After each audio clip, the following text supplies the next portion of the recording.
উপদেষ্টা পরিষদের অনেককেই বিশ্বাস করাটা ছিল অনেক বড় ভুল। তাদের প্রতি আস্থা রেখে প্রতারিত হয়েছেন বলে অভিযোগ করেছেন এনসিপির আহ্বায়ক নাহিদ ইসলাম।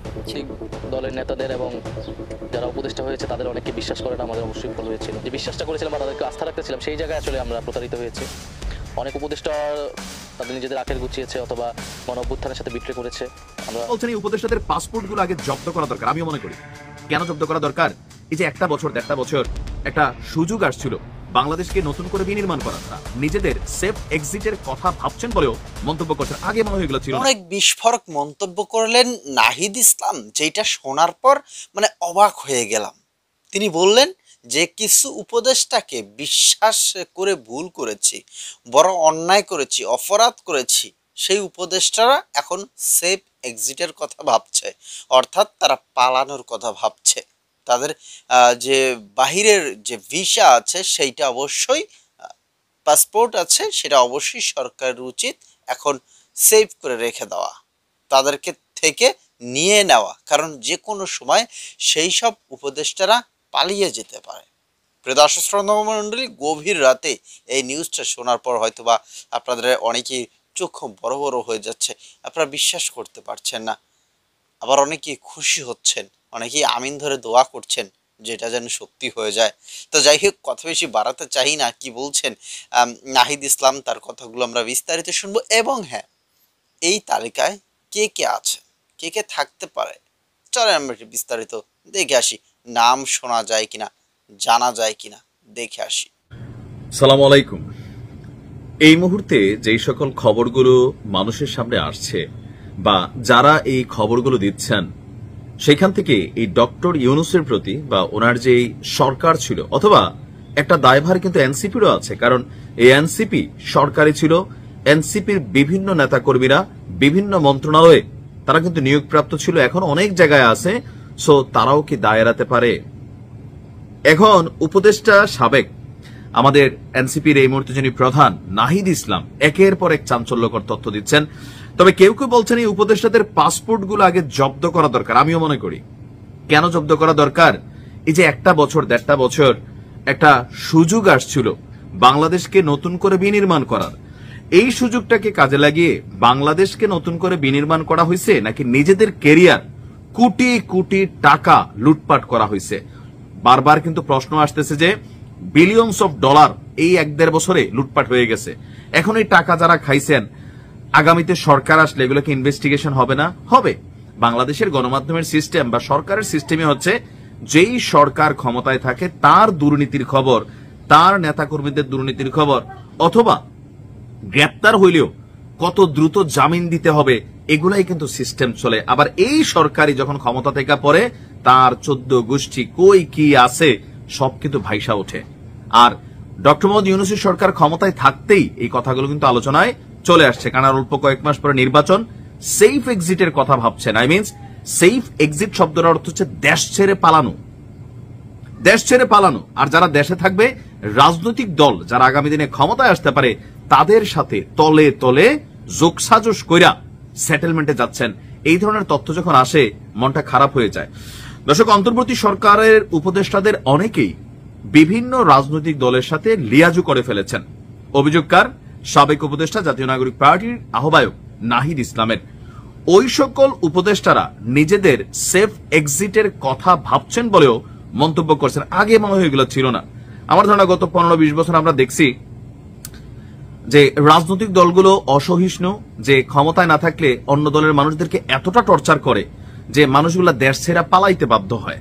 আর রাজনৈতিক নেতারাও ক্ষমতায় আইসা বিদেশে কাগজপত্র সিটিজেন কইরা চুপচাপ বৈশা থাকে।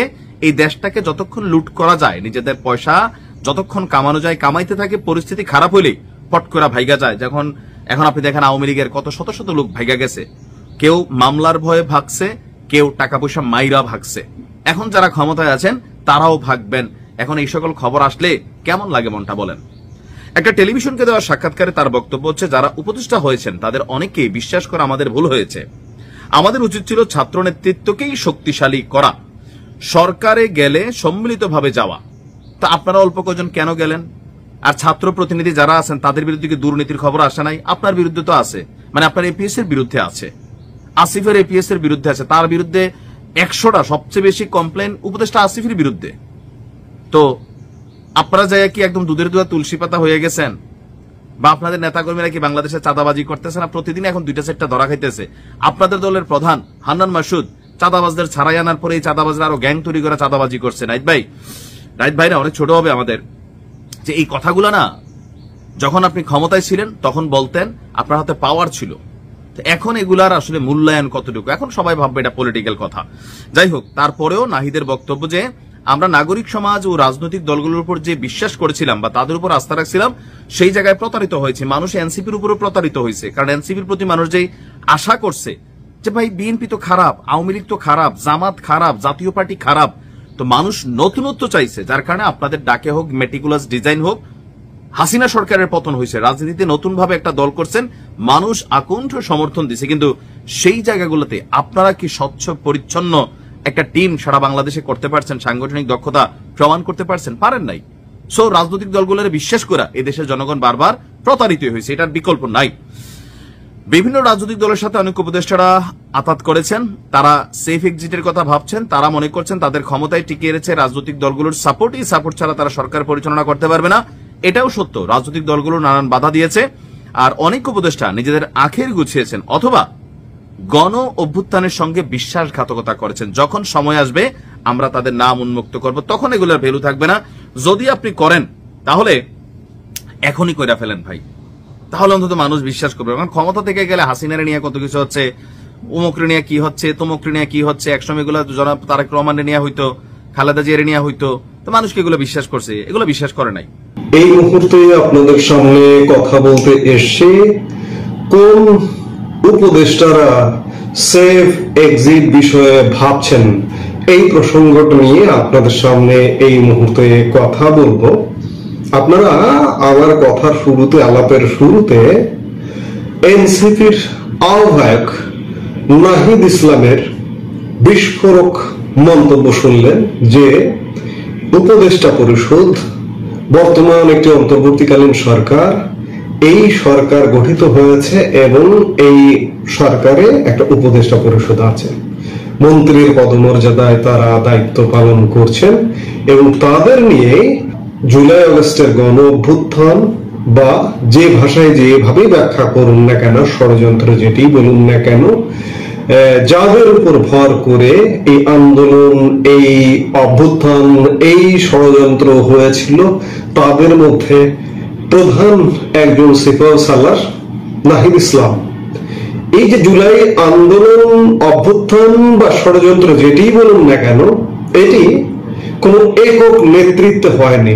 পৃথিবীর সব আন্দোলন সংগ্রাম হয়তো একজন প্রধান নেতাকে দেখে, প্রধান নেতার নেতৃত্বে অনুষ্ঠিত হয়, কিন্তু মজার বিষয় যে এখানে একক কোন নেতৃত্ব যে ওনার নেতৃত্বে এটা হয়েছে এটি বলতে পারবেন না। সেই জায়গায় অনেক সিপাহসালারের মধ্যে নাহিদ ইসলাম একজন, তিনি এক সংবাদ মাধ্যমের নিকট বিস্ফোরক মন্তব্য করেছেন। তার খানিকটা আপনারা শুনলেন। নাহিদ ইসলাম বলেছেন অনেক উপদেষ্টা আখের গুছিয়েছেন, সেফ এক্সিট বিষয়ে এখন ভাবছেন। কি বিস্ফোরক মন্তব্য, একবার চিন্তা করুন।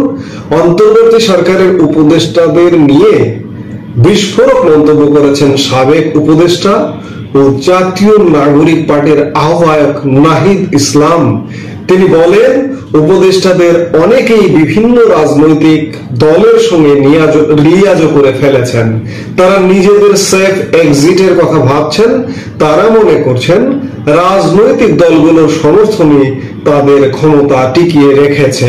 সম্প্রতি আমি শুরুতেই যেটি বললাম, সম্প্রতি একটি বেসরকারি টেলিভিশনকে দেওয়া এক সাক্ষাৎকারে এ কথা বলেন নাহিদ ইসলাম।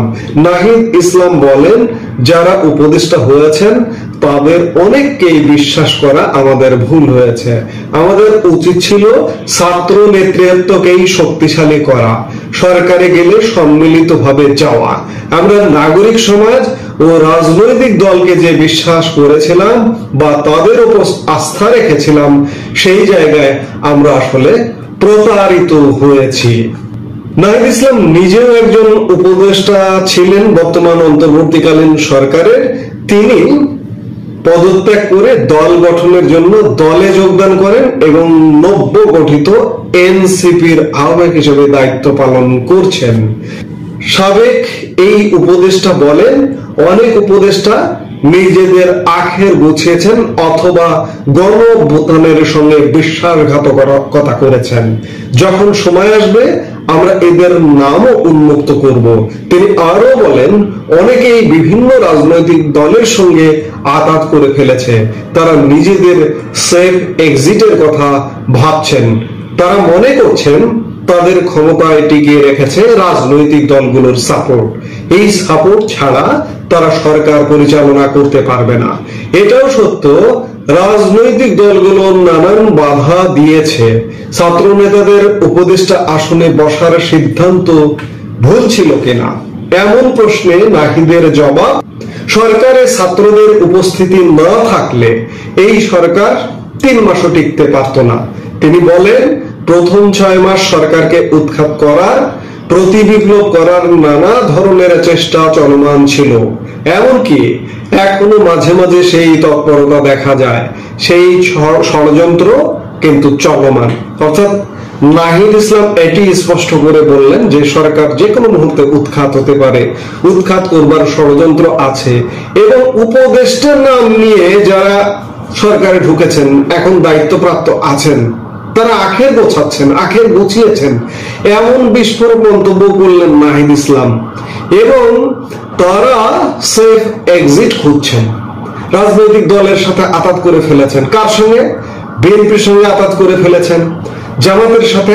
সত্য কথা বলেছেন, এরকমটা হবে, এইরকমটা হবে। কিছু কিছু উপদেষ্টা তারা কিন্তু সেফ এক্সিটের কথা ভাবছে। তো কারা কারা আছে এই তালিকায় অবশ্যই আপনারা যদি আন্দাজ করতে পারেন সেটা অবশ্যই কমেন্টে লিখবেন। অনেকে অনেক ধরনের মন্তব্য করছে, অনেকের নাম বলছে, সেগুলো আমি না বললাম, আপনারা একটু লিখবেন আপনারা কার কার দিকে আঙ্গুল তুলছেন যে এই লোকটা হতে পারে। কি মনে হয় আপনাদের, কে কে থাকতে পারে এই তালিকাতে?